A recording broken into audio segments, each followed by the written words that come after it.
Rate making is essentially nothing but giving technically correct insurance premium levels, whether it is life or whether it is general insurance. How much premium you have to charge for a four-wheeler, how much premium you have to charge for life insurance of a particular type for a particular individual, belonging to a particular gender and age, geography, etc.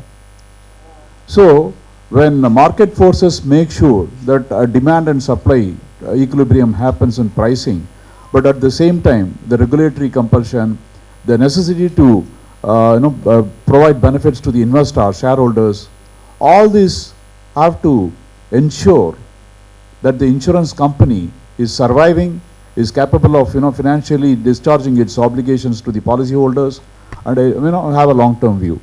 So therefore, rate making becomes a very fundamental aspect of the insurance business process.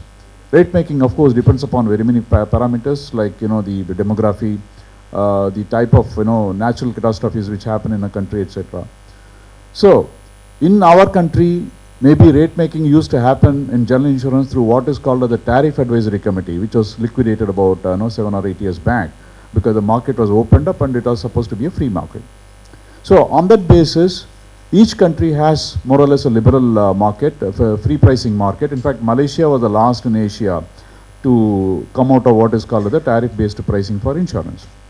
So with the result, when pricing has to happen on certain scientific basis based on historical costs and future projections, analytics is essential, but analytics using one's own country's data or information may be short-sighted.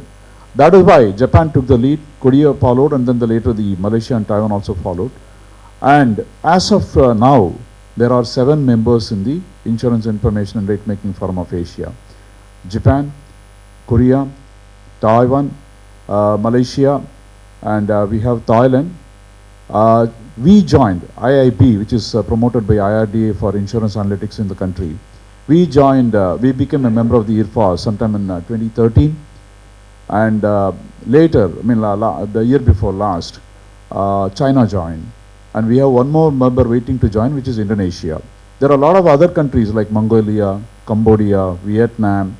They're all on the sidelines. Singapore, for example, they're all on the sidelines waiting to watch how IRFA is shaping up. And once they are, they have the taste of what IRFA members are able to exploit, use, benefit from, then they might also join the forum. And our long-term view is that the forum will not be confined only to East Asia and India and South Asia, but it should also extend to the other SAARC country members and eventually to the Gulf Cooperation Council members like Saudi Arabia, United Arab Emirates, Yemen, etc. So this is the background, ladies and gentlemen, on what IRFA is about and where does IIB come in.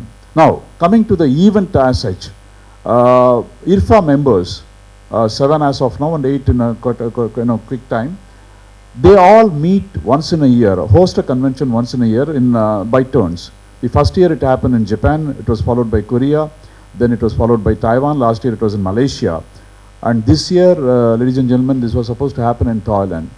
But having come to play a kind of a pivotal role in the insurance analytics evolution in India, we at IIB thought India is now, the most talked about economy in the entire world in terms of growth rate and in terms of insurance penetration moving up and in terms of the potential for further insurance volumes and foreign investment happening, etc. So we thought our own countrymen, our own insurance players and our own customers even should get to know how insurance analytics is exploited in the rest of the Asian countries, particularly in this membership group. So even though this was supposed to happen in Thailand by turn this year, we made a very fervent and earnest appeal to the founding members whether the turn can be passed on to India. And Thailand was very decent enough.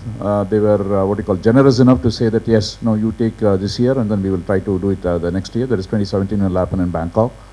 And on that basis, the IRDA, the IIB have the proud privilege of hosting this annual event, Pan-Asian event in Hyderabad.